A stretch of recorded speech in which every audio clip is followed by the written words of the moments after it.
말씀잔치 오늘 5번째입니다. 레위기 25장 1절로 12절 말씀까지 읽었습니다. 지난 시간 말미에 7절기를 제가 말씀했었지요. 6월절을 이스라엘 역사가 6월절을 시작해서 장막절로 끝이 난다고 그러는데, 그게 바로 이 땅의 모든 사람의 이 구속사의 그 하나의 뭐라 할까, 통로라는 거죠. 그래서 이스라엘 백성들은 6월절 날 어린 양이 죽었고 그의 피로 구원을 받았단 말입니다. 그래서 하나님께서 택하신 백성이라 할지라도 문설주와 문인방에 나를 대신하여 죽어준 어린 양의 피가 있으면은 우리 집과 우리 가족들은 구원을 받았지만은, 만약에 여러분과 내가 하나님의 택하심을 받았다 할지라도 나를 대신하여 죽어준 어린 양의 피가 우리 집에 없다면은 그 집안은 저주를 받아서 장자가 죽는 날이 6월절이다, 이렇게 제가 설명을 했습니다. 이제 그걸 신약으로 말하면은 나의 죄를 대신하여 저주를 받아 죽어주신 예수님을 믿으면 지금까지 마귀의 자녀였던 내가 하나님의 자녀가 된다, 이것을 우리는 구원받았다, 그렇게 말을 합니다. 자, 그러므로 똑같은 날 한날 6월절이지만은 어떤 사람에게는 6월절이 저주의 날이 되었고 어떤 사람에게는 구원의 복을 받은 이 날이었다. 6월절 다음 날이 기억합니까? 무교절입니다. 이 무교절이라는 말은 무슨 말이냐면은 누룩을 넣지 않은 떡을 먹는 절기라는 거죠. 얼마 동안 무교병 떡을 먹지 않았냐면은 이제 6월절이 지나고 그 다음날 출애굽 애굽을 떠나는데 일주일 동안 7일 동안 맛이 없는 떡을 먹는 거죠. 중요한 것은 무교절이 단순히 맛이 없는 떡 먹는 날이라는 개념이 아니라 성경에서 누룩은 뭘 상징합니까? 신약이나 구약이나 죄성, 죄를 상징한단 말이에요. 그에 따라서 육신적으로는 지금까지는 내 마음, 내 뜻대로 하나님이 없는 삶을 살았던 사람이 어느 날 예수를 믿고 하나님의 자녀가 되었단 말이에요. 자, 그러면은 가장 먼저 뭘 하나님께 요구하시냐? 죄의 생활을 끊어야 한다, 이렇게 말씀한 거죠. 그러니까 지금까지 세상에서 반복하지만은 내 마음, 내 뜻대로, 내 성질대로 그렇게 마음껏 살았던 사람이 어느 날부터 하나님의 말씀으로 산다면은, 세상에서 엔조이하고 살던 사람이 하나님 말씀으로 갑자기 사는 이것이 이제 바꿔졌단 말이에요. 그런데 생각해보면 그것처럼 재미없고 그것처럼 무의미했다는, 진짜로 재미없는 것이 예수 믿는 생활이다, 이런 말을 우리가 가끔 간증으로 듣거든요. 그러니까 한마디로 재미가 없는 삶.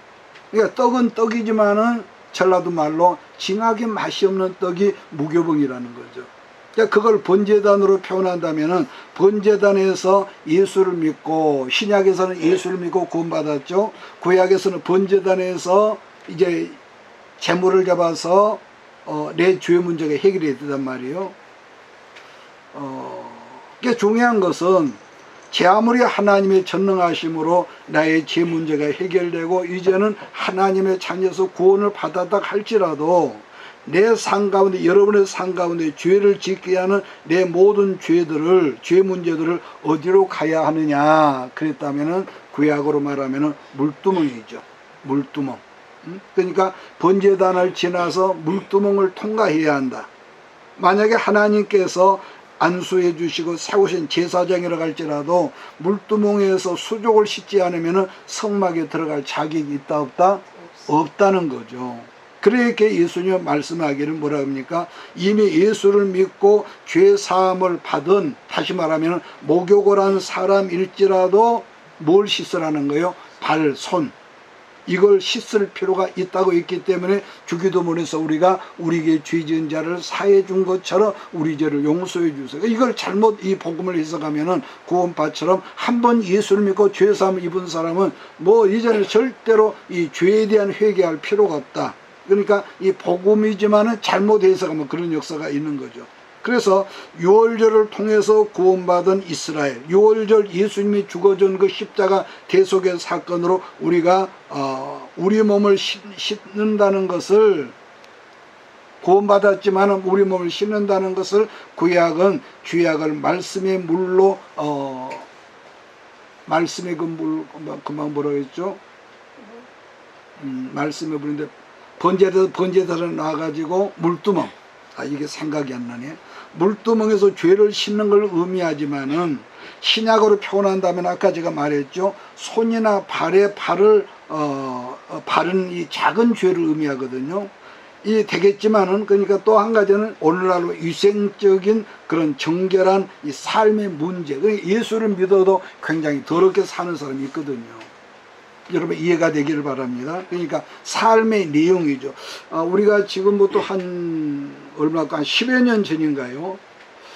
아는 분에게 지인의 가족의 결혼식이 있어서 서울을 갔는데 예약한 차 시간이 있어서 어쩔 수 없이 우리가 택시를 불러 타게 됐는데 지금도 제가 그걸 기억을 하는데요. 기사되는 분의 이 몸에서 사람에게서 나오는 그 악한 이 더러운 퇴치가 있습니다. 근데 더군다나 땀 냄새 찌드는 그 몸을 얼마나 안 씻었는지, 여러분 그것도 지금 생각이 끔찍해. 그 냄새가 정말로 어떻게 그렇게 살았는가. 그거 모르긴 몰라. 그 차에 탄 사람들만 그 냄새를 좀 둘러쓸 거란 말이에요. 저는 그 옛날에 젊었을 때 송장이 썩은 냄새를 맡은 적이 있습니다. 그 여러분 대단합니다. 다시 설명한다면 구원은 100% 하나님의 은혜로 우리가 받는 거지만은 그 받은 바 은혜를 은혜되게 보존할 수 있는 유일한 길은 하나님께 직접적으로 우리를 해주시는 것이 아니라 내가 나를 관리하는 말씀, 다시 말하면은 작은 죄 문제거든요. 그러니까 늘 제가 언급했지만은 큰 돌을 떠들어도 작은 모래를 떠들어도 물에는 빠진단, 가라앉는단 말이에요. 그것이 유월절을 통과한 사람을 생각한다면은 이제 무교절기를 사는 거예요. 무교절기를. 그러니까 이 무교절기를 통과한 사람이 어떻게 합니까? 이번에는 죽음과 부활을 상징하는 초실절이죠. 그래서 말씀은 계속해 죽기를 원한다. 그럼 우리가 육신의 몸이 죽은 것이 아니라 우리가 그 사람이 연단을 얼마나 받았다, 고난을 얼마나 받았다, 이걸 그냥 그 죽었단 말이에요. 그걸 뭘로 표현하냐면은 옛사람이 죽고 새로운 사람으로 살아나는 것. 그러니까 죽어지지 않는 사람은 절대로 이런 부활이 없습니다. 이게 초실절이거든요. 그러니까 죽음의 어떤 그 경험, 그러니까 우리가 죽음의 어떤 과정 같은 힘든 역사를 통과한 사람들이 있거든요. 옛날에는 교만이 충만하고 성깔이 막 많고 껄핏하면은 뭡니까? 폭발하는 단추를 막 눌러. 그 절제가 안 되는 거야.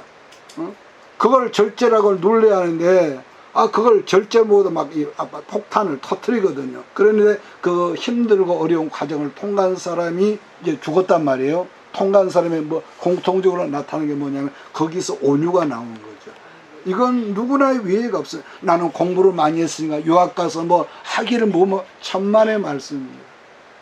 그래서 하나님은 그 사람을 변화시킬 때는 우리가 공부도 해야죠. 어디 공부 안 하고 우리가 사역을 하겠습니까? 그러나 하나님께서 정말로 원하시는 것은 네가 죽어야 너는 산다. 이걸 항상 한 것이 여러분 초실절이거든요. 왜냐하면은 우리들이 그리스도 안에서 죽어지지 않으면은 다시 살지를 못합니다.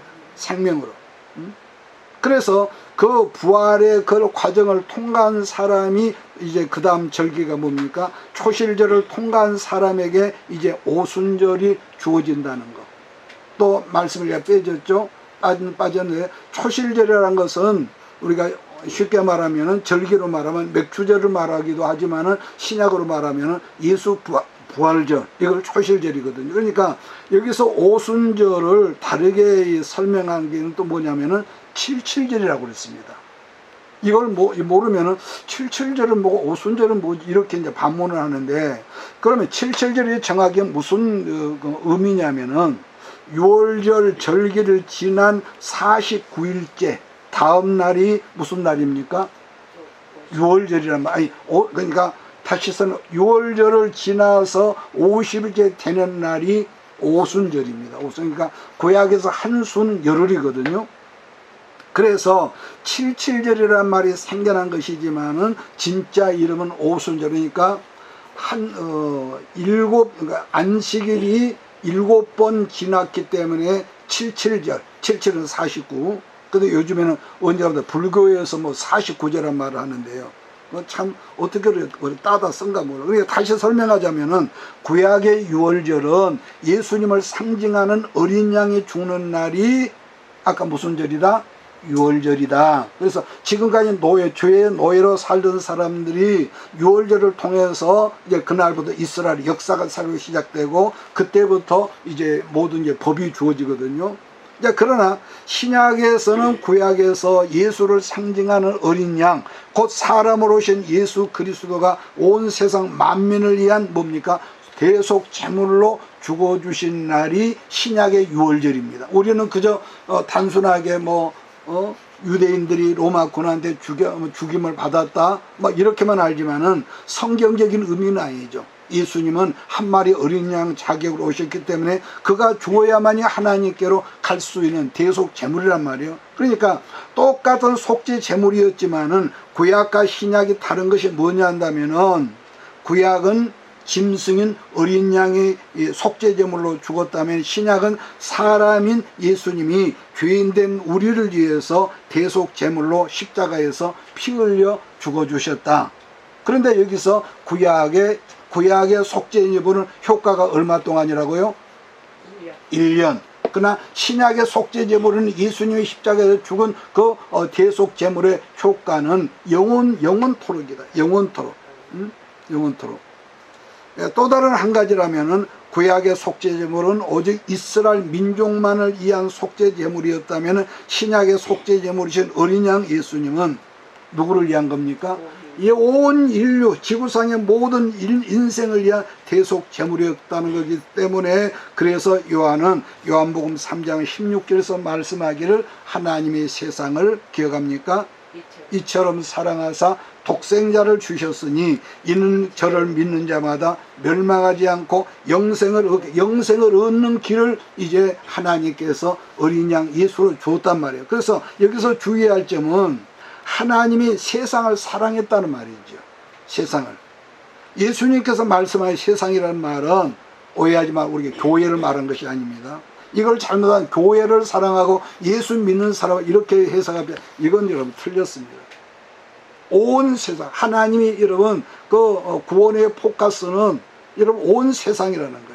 그러니까 우리 인생의 모든 죄를 위한 대속 제물이신 어린 양이 죽은 유월절 50일째 되는 그날이 아까 무슨 날이라고요? 오순절. 그 구약은 그 오순절날 하나님의 말씀인 십계명 다르게는 율법 조항의 613가지를 받은 날이 오순절이다. 반면에 신약의 오순절은 예수님이 죽어서 죽은 날이 유월절 아닙니까? 죽어서 죽은 날로부터 이 땅에 40일을 살았단 말이에요. 거기서 사순절이 나온 겁니다. 40일을 살다가 40일 되는 날에 승천하고 승천하신 지 몇일 만에 성령이 오셨다? 몇일이 오셨다? 열흘이 돼서 왔단 말이에요. 그러니까 다 해서 오순절인 거죠. 오순절. 그래서 이 땅의 오순절날 하나님의 교회가 세워진 성령 강림절, 다르게는 교회의 생일이 오순절이라고 그렇게 말하는 거죠. 그래서 오늘 그러면 여기서 다시 오늘 말씀인 레위기 25장으로 찾아서 우리 다 같이 옮겨가겠습니다. 레위기 25장. 레위기 25장은요 성경적인 자유경제가 들어있는 말씀이죠. 1절 2절을 제가 있습니다. 여호와께서 시내산에서 모세에게 말씀해 이르시되 이스라엘 자손에게 말하 이르라 너희는 내가 너희에게 주는 땅에 들어간 후에 그 땅으로 여호와 앞에 뭘 하게 하라? 안식하게 하라. 여기서 안식은 사람은 6일 동안 일을 하고 7일째 되는 날에는 하나님 앞에서 안식하는 날이거든요. 마찬가지로 여기서 지금 안식을 말씀했는데 농사를 짓는 모든 땅에는 6년 동안 이 경작을 해서 먹고 7년째 되는 해는 뭐 하라는 거예요? 안식해라. 그러니까 7년째 되는 해는 뭘 말하냐면은 그 해를 보고 안식년이라고 그러죠. 안식년.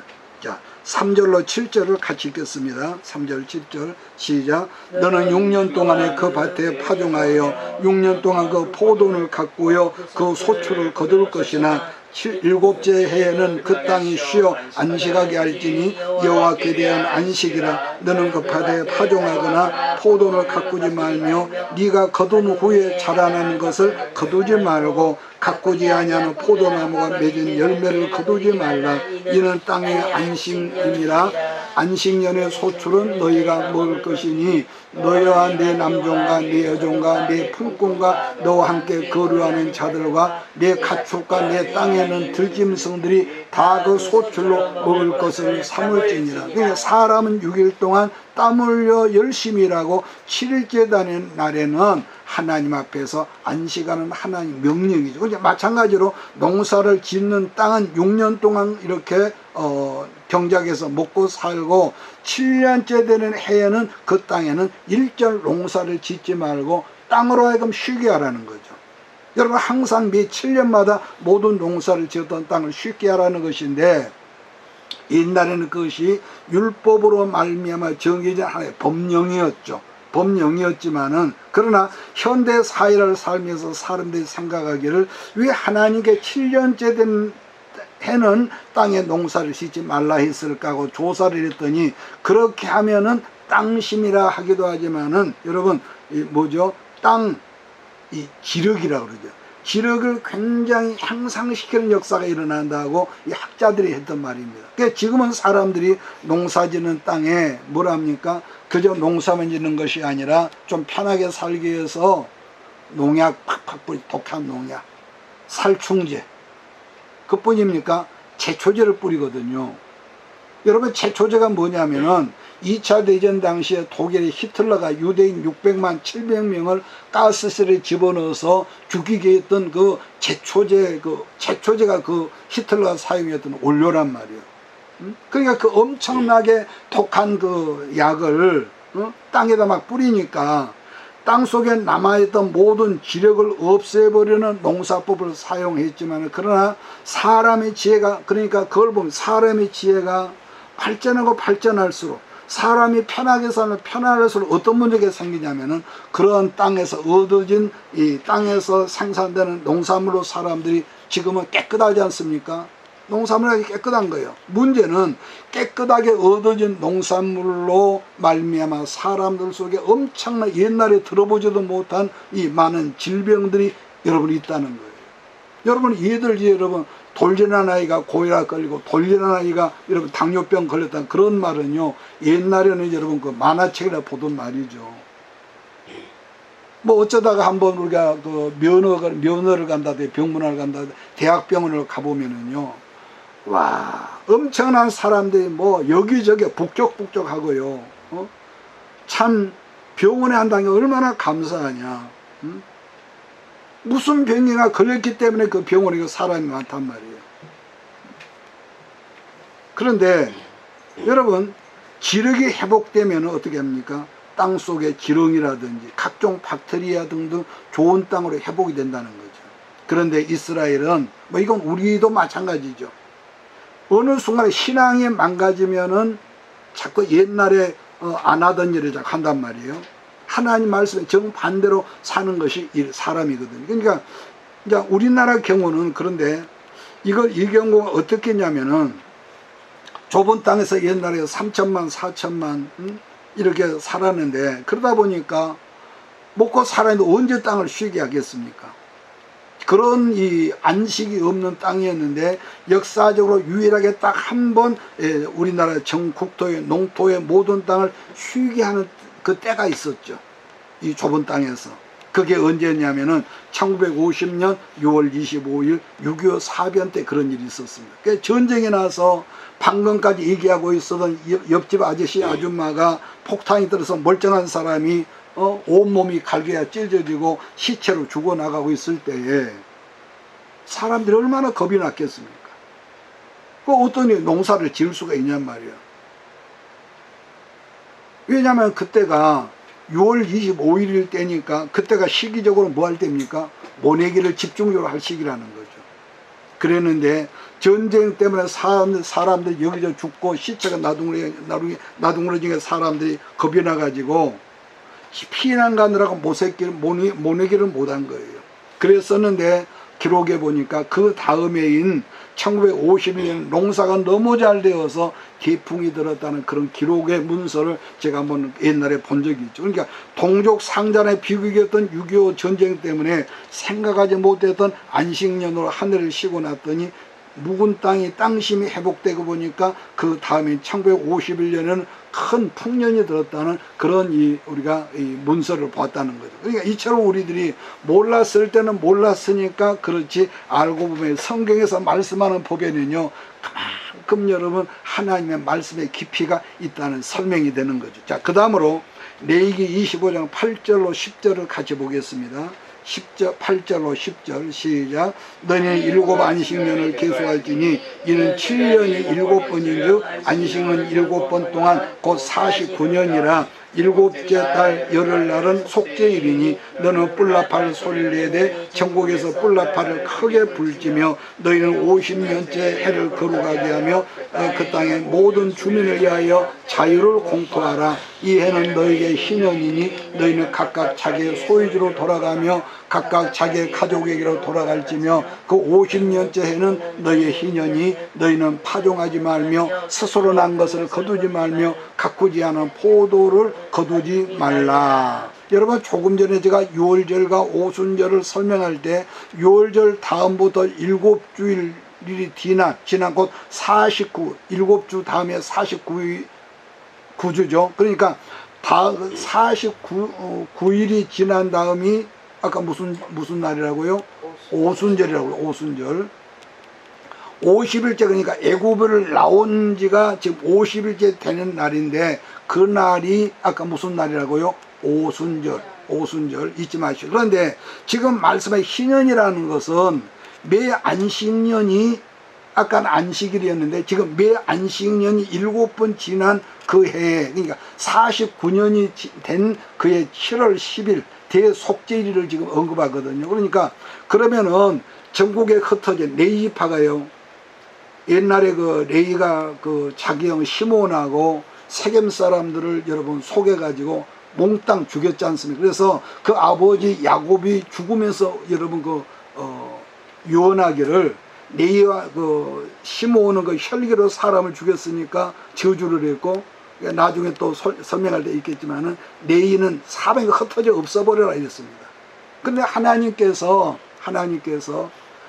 이 시내산에 머물고 있을 때에 모세가 이 계명을 받으러 올라갔잖아요. 근데 내려와 보니까 아론하고 모든 그 사람들이 우상을 만들어 이것이 우리 하나님이다 그 축제를 벌이고 있을 때 하나님께 함께하는 사람이라면 다 내게로 오라 그랬을 때 희한하게도 레위지파 사람의 수천 명이 모세에게 왔단 말이에요. 그럼 뭐라고 합니까? 너희는 칼을 차고 가서 오늘 제사에 참여한 모든 남녀를 싸그리 죽여버려라. 너희 형제를 죽여버려라.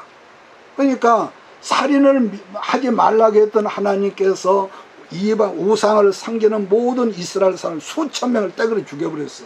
레위지파 사람이. 그래서 그 한 번의 헌신이 어떻게 바뀝니까? 제사장 지파로 바뀌어가지고 전국에 흩어지는 흩어졌지만은 이 도피성을 주어가지고 거기에서 하나님을 섬기고 이 백성들을 섬기는 이런 일이 있었던 거죠.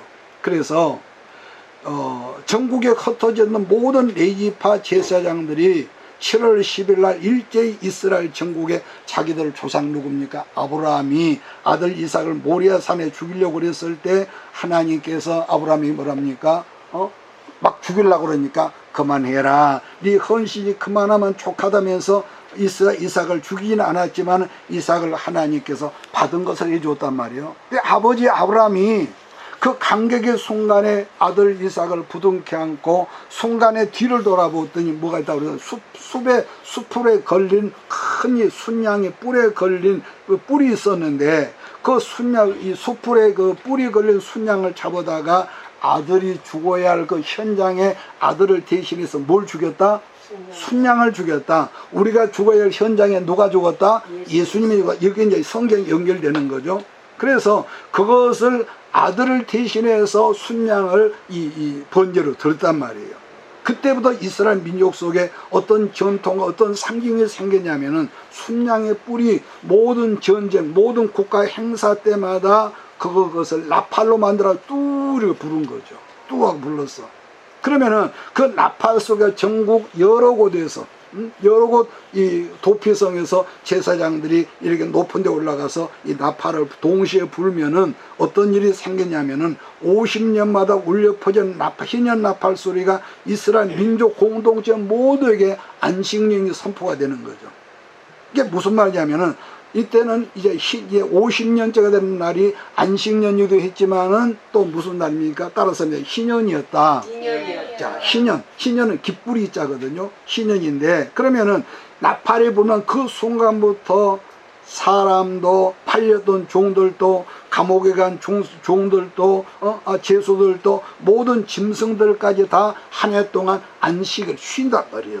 그러므로 그 희년이라는 것이 그들 민족에게는 어떻습니까? 엄청난 축제적인 축제였고, 그 희년 축제 기간이 얼마 1년 동안 먹고 마시고 놀라고 그랬습니다. 하나님. 그래서 그 희년이 되면은 자, 이게 있습니다. 그동안 생활고로 말미암아 남의 집에 종으로 팔려갔던 우리 아들, 딸이 있을 거 아니겠습니까? 또 감옥에 들어간 죄를 짓고 감옥에 들어간 제수들이나 또 그동안에 팔렸던 모든 토지들까지도 원래 등기상에 있었던 그 땅 주인에게로 모든 토지가 돌아가는 제도가 희년 제도였습니다.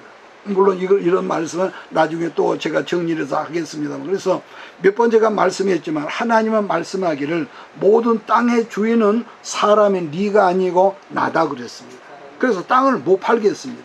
그러나 단지 뭘 팔겠느냐, 여러분 사람이 살다 보면 경제적으로 힘들 때가 있잖아요. 그랬을 때 땅은 일절 못 팔겠는데 뭐만 팔겠느냐, 소작이 너희는 내가 너에게 준 땅 주인이고 너희 땅을 못 팔겠는데 오직 뭐만 팔라겠냐면은 토지 경작권, 뭐요? 토지 경작권만을 팔게 했습니다.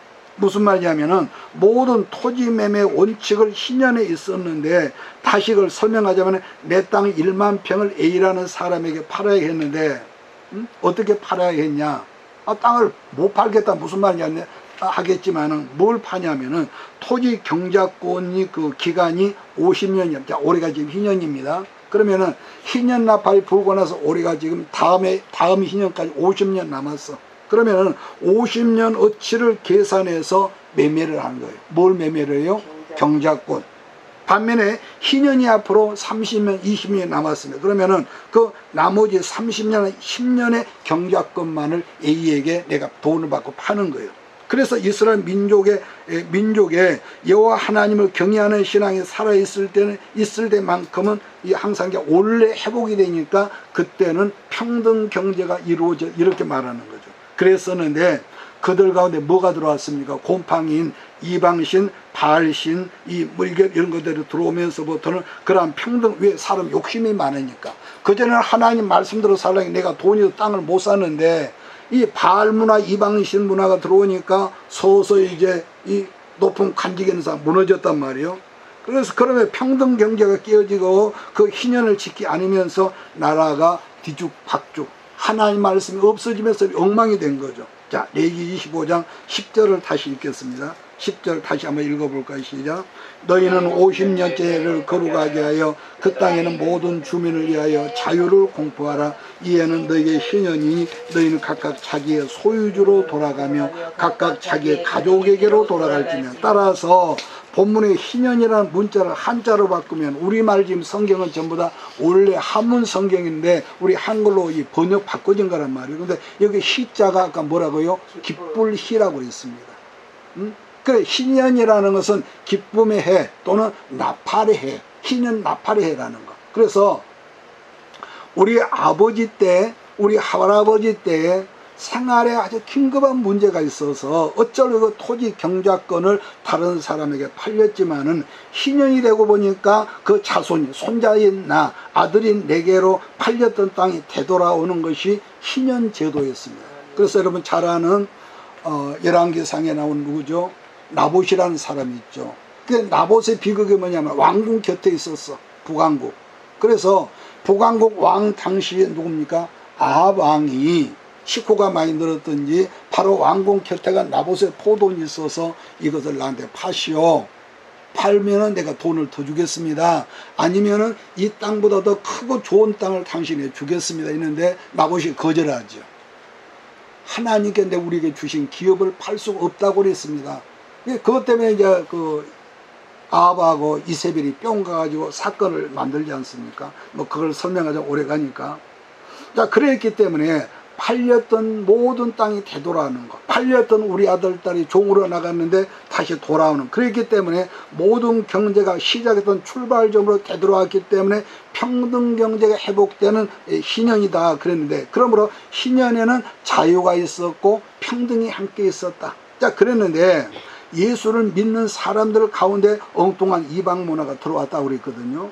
마치 이스라엘 민족 가운데 바알신 문화가 들어오면서부터 하나님 말씀이 딴 것으로 가버리고 희년 제도가 엉망이 되었던 것처럼 공산주의 사상이나 사회주의가 교회 안으로 들어온 겁니다. 그러면 여기서 뭐 다른 설명을 못 하겠지만은 공산주의하고 여러분 많이 들어봤죠. 사회주의가 뭐가 다르냐? 질문한다면 알기 쉽게 간단히 말하면요, 일란성 쌍둥이입니다. 뭐요? 일란성 쌍둥이. 똑같아. 그러니까 내 아내가 자식을 낳아 쌍둥이를 낳았는데 하나는 아들이고 하나는 딸이야. 이거 일란성이거든요. 일란성이라고 그렇게 말하는, 어쨌든 일란성. 그러니까 공산주의를 한마디로 말하면은 개개인의 자유가 없는 독재로 공산주의라고 합니다. 근데 반면에 여기서 사회주의는 경제는 개인 자산을 어느 정도 허락을 하지만, 그러니까 순간적으로 그 공산당 간부들 기분을 뺏어버리는 것도 이 사회주의란 말이에요.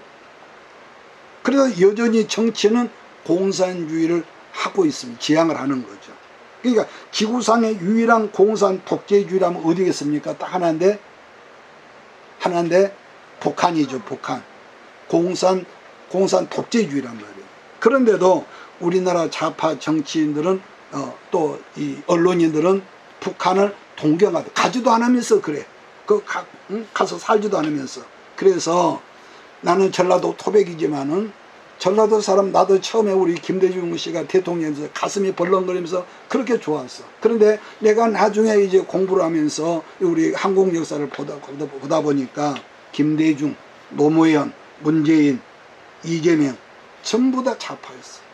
전부 다 공산주의를 좋아하고, 공산주의는 아니지만은 좌파였습니다.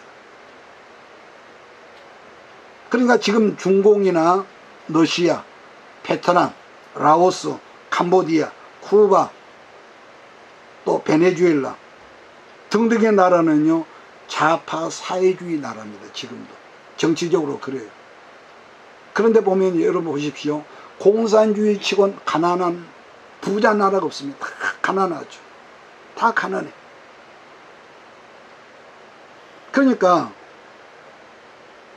공산주의 종주긴 소련이 이렇게 망했지 않습니까? 망했는데 과거 소련이 깡그리 망했습니다. 그러다 보니까 수없는 주변에 붙어있던 식민지와 같은 위성국가들이 하나같이 뿔뿔이 쪼개져 버렸습니다. 지금 남은 건 러시아거든요. 러시아로 공산당이 있지만은 지금 사회주의를 지금 지향하고 있죠. 어느 정도 개인의 자유를 보장하니까. 그러니까 지금 러시아하고 전쟁 중인 우크라이나도 과거 소련 통치 아래 있었던 위성국가였습니다. 그러니까 우크라이나는 오래전부터 지구상에 뭡니까? 최고로 많은 밀을 생산하는 밀 생산국이 우크라이나입니다. 그 다음에 또 뭡니까? 엄청난 지하 강물 자원국이고, 땅의 크기로 말하면은 유럽에서는 러시아 다음 정도로 땅 크기를 가진 나라이기 때문에 우리나라로 비교하면은 우리나라 6배 정도 땅 크기가 사이즈가 그렇습니다. 그런데 그런 우크라이나가 공산주의를 경험했던 나라이기 때문에 공산주의를 그걸 싫어해가 조그만 나라가 지금 그렇게 러시아를 꼼짝 못하게 하는 거죠. 그러니까 모든 공산주의 특징 중에 특징이라면은 뭡니까? 평등을 강조한다는 거. 평등은 좋거든요. 평등을 강조한다면, 그러나 그러다 보니까 북한 가운데 우리가 북한에 넘어온 사람마다 말하면은 뭐 당성이 좋은 사람은 뭐 시아버지 보고 시아버지 동무, 어머니 동무, 남편 동무 뭐 이렇게 한다는 거죠. 왜 그러냐면은 이렇게 평등을 공산주의는 강조를 하다 보니까 뭐가 없어졌냐? 자유가 없어져 버렸어. 내가 이 동네에서 저 동네로 간다 할지라도 반드시 허가를 받아야만 갈 수 있는 제도가 공산주의거든요. 자, 그런 반면에 남한의 자본주의 사회는 자유롭고 풍족한 것은 좋은데 뭘 잃어버리냐면 평등이 점점 약해지고 있죠. 그러다 보니 여기서 반발하는 사람들이 좌파중에도 있고요. 그런데 자, 말씀이 이쪽으로 하면 또 오래 가니까 여러분, 아이러니하게도 공산주의나 사회주의를 싫어하면서 왜 민주주의를 살면서 왜 사회주의나 공산주의를 동경하는 씨앗들이 남게 되냐 하면은, 여러분, 공산주의 사회의 특징은요 이게 있습니다. 자, 말씀을 정리할게요. 부자들을 싫어합니다. 공산주의나 사회주의는 뭘 싫어해요? 부자를 싫어해요. 그래서 지난번 대통령 선거 때 무슨 공약들이 그 좌파 어떤 그 당에서 나왔냐면은 공개적으로 프랑카드가 걸렸습니다. LG나 삼성의 재산을 빼앗아서 백성들에게 나눠주자란 그런 공약들이 나온 거예요. 예를 들면은 내가 지금 공산주의 통치자입니다. 그러면은 어떻게 하냐? 어떻게 내가 공산주의 백성들이 좋아하는 사람도 있겠네, 싫어하는 사람이 많지 않겠습니까? 그래서 가급적인 부자들이나 국가 재정을 털어가지고 일반 국민들이 나누어주는 정책을 이렇게 늘 사용할 기회만 있으면, 자, 그러면은 A라는 B라는 사람이 나를 싫어하지만은 그래도 우선적으로 내 주머니에 돈을 채워주니까 싫어하면서도 국민들 마음이 서서히 그 사람이 넘어간다는 거예요. 물론 부자들은 자기 재산을 빼앗겼으니까 그 통치자를 좋아하겠습니까? 싫어하겠습니까? 싫어하죠. 그러면은 내가 통치자로서 부자의 재산, 여러분의 재산 500만 원을 뺏었어. 뺏은 500만 원을 가난한 사람들에게 얼마씩 5명을 나눠주는데 얼마씩이요? 100만 원씩을 내가 나눠줬거든요. 그러면은 내가 부자 한 사람의 표는 잃었습니까? 얻었습니까? 부자 한 사람의 표는 내가 잃어버렸어. 근데 반대로 가난한 사람들에게 100만 원을 주다 보니까 5표를 내가 얻었어. 이것이 공산주의로 나가는 정치적인 1차 모략입니다. 이건 세계가 똑같아요. 인간도 언어도 문화도 이게 다 공산주의로 가는 하나의 지름길입니다. 그러니까 말씀을 제가 오늘 여기서 끝내면서 나중에 언제가 또 이 내기를 하면서 또 이런 말을 하겠지만, 그냥 무조건 누가 나빠도 좋다가 아니라, 그래서 우리가 성경으로 우리가 나는 민주당이다 이게 아니라 예수를 믿는 사람 옳은 것은 옳은 것이고 그런 것은 그런, 이게 구원받은 사람이거든요. 그러니까 말씀을 끝내면서 자, 여기서 사도행전으로 한번 가겠습니다. 사도행전 신약 2장 서두를 여러분 보십시오. 2장 서두에 뭐라고 그랬느냐 하면은 오순절 날이 이미 이름에 그랬습니다.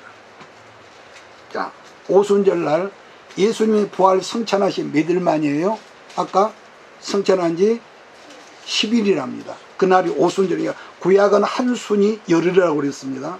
그래서 구약은 하나님께 율법으로 희년을 두셨지만은 사도행전 2장을 봤더니 오순절 날에 사람들마다 뭘 받습니까?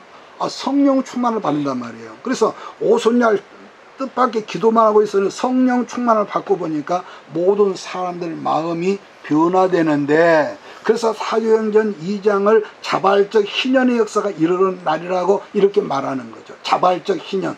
구약은 율법인데, 즉 성령 충만한 사건이 내 심령 속, 여러분의 심령 속이니까 여기서 내 스스로, 옛날 율법으로 가난한 사람을 도라고 하는데 이제는 내가 자발적으로 내게 있는 돈, 내가 얼마 없지만은 우리가 나눠 먹읍시다. 나도 쌀이 얼마 없지만 당신은 우리가 나눠 먹읍시다.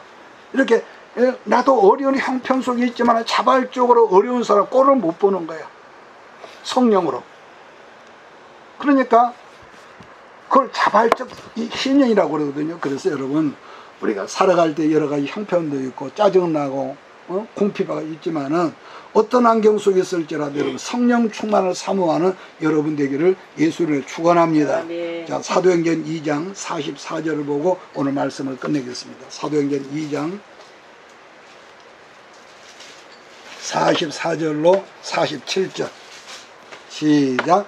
믿는 사람이 다 함께 있어 모든 물건을 서로 통용하고 또 재산과 소유를 팔아 각 사람의 필요를 따라 나눠주며 날마다 마음을 같이하여 성전에 모이를 힘쓰고 집에서 떡을 떼며 기쁨과 순전한 마음으로 음식을 먹고 하나님을 찬미하며 또 온 백성의 칭송을 받으니 주께서 구원받는 사람을 날마다 더하게 하시니라. 여러분 누가복음 6장을 보면은 주는 사람이 받는 사람보다 더 복이 있단다 이렇게 예수님 말씀하시거든요. 그러니까 우리 하나님의 성령 역사는요 주고 나누고 베푸는 삶이라는 걸 잊지 마십시오.